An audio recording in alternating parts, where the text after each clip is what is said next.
Nas últimas 2 décadas, o mundo viu uma avalanche de startups surgirem, com promessas inovadoras e revolucionárias, frutos da mente de uma pessoa ou de um pequeno grupo de amigos. Essas empresas, sem muito capital, conquistaram a atenção de grandes investidores. Afinal, todos queriam acertar qual empresa seria o próximo Facebook ou Google do século XXI. Mas junto com todo mundo, as startups também passam por uma grande crise, ao ponto de estarem passando por sérias dificuldades. Mas que dificuldades são essas? E o que aconteceu para que as empresas que diziam vender ideias brilhantes estarem passando por uma turbulência tão forte? É o que você vai descobrir agora.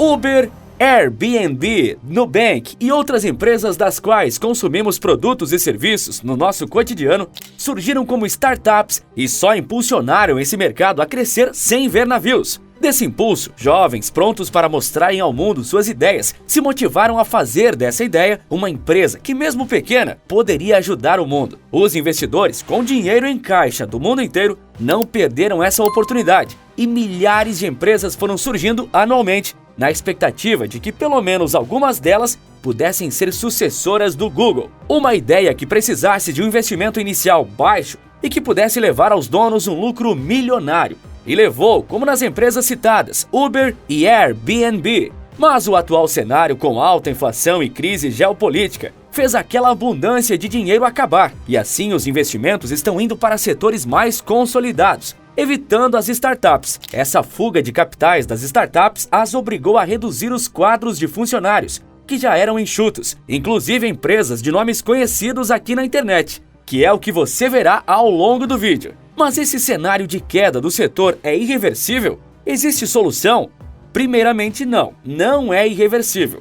Poucas coisas na economia são irreversíveis, e esse caso não é uma delas. As startups deram um grande azar, assim como alguns outros setores da economia nos últimos 2 anos. O mundo saiu de uma crise sanitária e econômica em 2020 para pular para outra crise econômica em 2021, onde a inflação é a maior vilã. Mas a situação vai além disso, como a baixa oferta de crédito na praça, graças aos juros altíssimos para conter a inflação. Os investimentos com menos risco se tornaram mais caros e os investidores mais prudentes.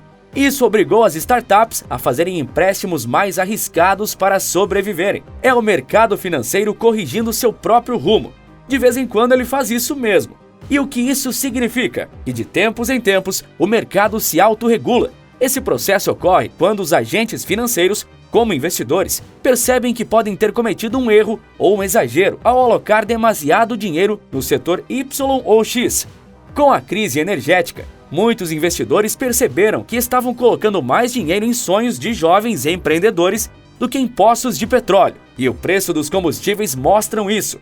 Está havendo então uma grande venda de ações dessas empresas, o que impacta no seu valor de mercado, que é jogado para baixo. Além de reduzir perspectivas de crescimento do setor, um bom exemplo disso é Warren Buffett, um dos maiores investidores do mundo, que em fevereiro aportou $1 milhão no Nubank e na última semana colocou 2 bilhões e 700 milhões em uma petrolífera americana. As startups estão sendo severamente impactadas, porque em momentos de correção de rumo dos mercados, os investidores têm a tendência de priorizar seus investimentos em renda fixa e em empresas sólidas. E as startups não contam com essa vantagem, já que ainda estão tentando ganhar seu lugar ao sol no disputado mercado de capitais. E os números nos dizem isso. As startups brasileiras captaram $298 milhões em investimentos no último mês de maio, segundo o levantamento da plataforma de inovação Distrito. Porém, esse valor é menos da metade do registrado no mesmo mês em 2021, quando foram aportados $772 milhões,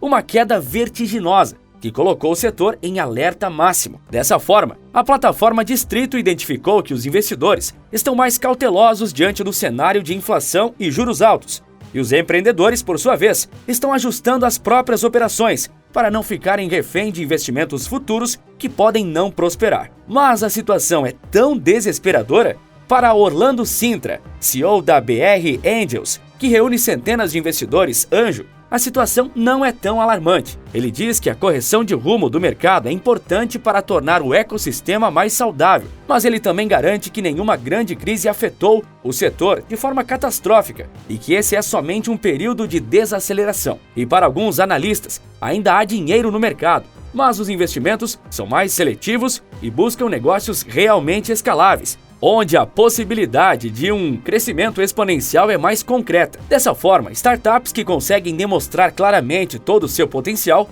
são bem vistas durante a correção de mercado. As startups também podem mostrar seu potencial de forma mais clara, focando no atendimento ao cliente, e isso pode ser conseguido de duas formas. A primeira delas é com a diminuição do gasto para aquisição de clientes, que basicamente significa que a empresa tem que gastar menos operacionalmente falando, e mesmo assim, ainda conquistar novos clientes, além de manter aqueles já conquistados.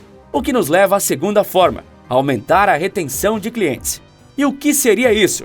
Em bom português, significa a fidelização do cliente junto aos serviços ou produtos da empresa, além de garantir que ele seja mais engajado. Uma empresa, não importa se é uma startup ou alguma empresa consolidada, não pode estar em busca somente de clientes de primeira e única viagem. Muitas vezes, isso não garante uma rentabilidade no longo prazo, uma vez que todo cliente tem um custo e um ganho potencial para a empresa. Mesmo com a diminuição de custos para a conquista do interesse do cliente, os ganhos não podem ser reduzidos.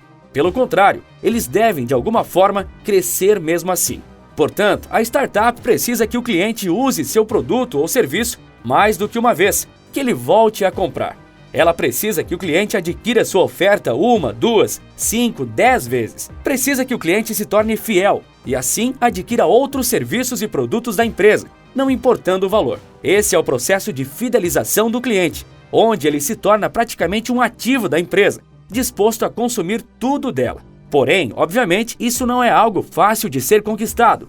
É ainda mais difícil em um cenário de crise e corte de custos. Cortes esses que veremos com exemplos reais daqui a pouco. Às vezes, em prol disso, os lucros são sacrificados. Sabe uma startup que lá no início sacrificou os lucros na busca de fidelizar o cliente e se firmar no mercado? A Uber. A empresa que se popularizou no início da década passada ainda não havia passado por uma crise econômica global e muito menos por uma fuga de capitais. Porém, ela surgiu disposta a enfrentar um monopólio, os táxis.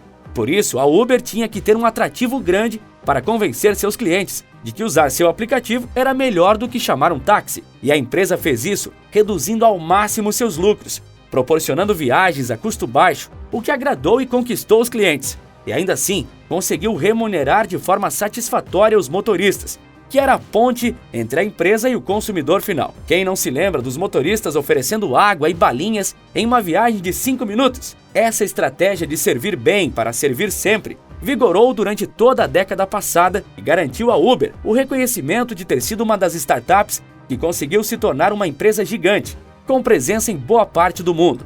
As consequências disso tardaram, mas vieram em forma de lucro. A empresa registrou saldo positivo excedente pela primeira vez no ano passado, em 2021. Mas ninguém vai dizer que 10 anos de prejuízo fizeram com que a empresa desse errado, não é? Afinal, outra gigante que também nasceu como uma startup, a Amazon, operou no vermelho por 9 anos consecutivos e ninguém deixou de acreditar que aquele modelo de negócio seria lucrativo.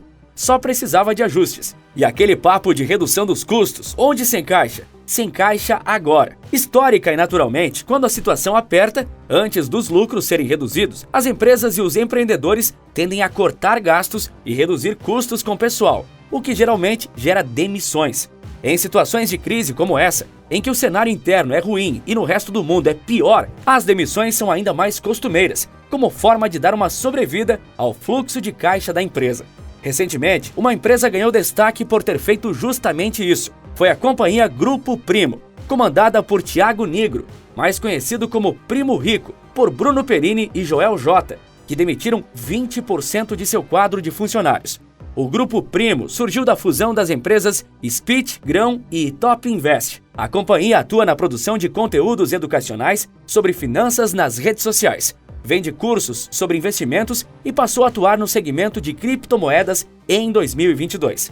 A integração dessas empresas fez com que a companhia principal adicionasse 246 pessoas ao seu corpo de colaboradores, totalizando 280 funcionários. Porém, foi anunciado recentemente que 50 desses 280 colaboradores foram mandados embora, com o objetivo de reestruturar a empresa, segundo ela própria. Apesar de o Grupo Primo vir crescendo consecutivamente há 7 semestres, ele parece estar se adequando ao cenário atual, controlando a própria expansão. Outra empresa do ramo financeiro, focado no mercado de ações em renda variável, a Empíricos, também fez um movimento similar nos últimos tempos. A empresa é conhecida pela venda de relatórios para investimentos na Bolsa de Valores e foi comprada pelo banco BTG Pactual no ano passado. Ela também cortou funcionários, alegando que o maior interesse do público está atualmente em renda fixa. Parece até que eu mencionei isso no início do vídeo, né? Pois é. A 2TM, dona do mercado Bitcoin, também realizou demissões, ao mesmo tempo em que o mercado de criptomoedas está atravessando sua pior crise, com o Bitcoin sofrendo uma desvalorização assustadora. Mas demitir é mesmo o movimento certo a ser feito em todos os momentos de crise? Para José Carlos Semenzato, não. Semenzato é conhecido como o rei das franquias. É um dos jurados do programa Shark Tank, onde ele e outros investidores analisam ideias e startups de empreendedores iniciantes que buscam um investidor anjo. Semenzato se destaca no programa por realizar muitos investimentos nessas startups. E para ele, demitir funcionários pode ser prejudicial para as empresas no longo prazo. Salve seus funcionários para salvar o seu negócio. Foi o que o rei das franquias disse no auge da crise de saúde em março de 2020, quando outra onda de demissões em massa atingiu o Brasil e o mundo. O empresário defendeu na época que os empreendedores e gestores cortassem sim seus gastos, mas que analisassem com cuidado quais gastos seriam esses. Para ele, bons cortes de gastos seriam adiamento de reformas ou de expansão da empresa, seja com a contratação de mais funcionários ou com o oferecimento de produtos que demandam um custo de produção maior. Para ele, a decisão de demitir colaboradores pode ser uma catástrofe para a saúde das empresas no longo prazo, pois no futuro, quando a empresa voltar a crescer, o custo com contratação de pessoal será maior do que o custo de manutenção dos atuais. Profissionais capacitados não são como peças de um carro, podem ser trocados da noite para o dia sem qualquer efeito negativo. Ele disse em um artigo na revista Forbes. E é importante novamente destacar que ele fez o artigo no auge da crise sanitária de 2020,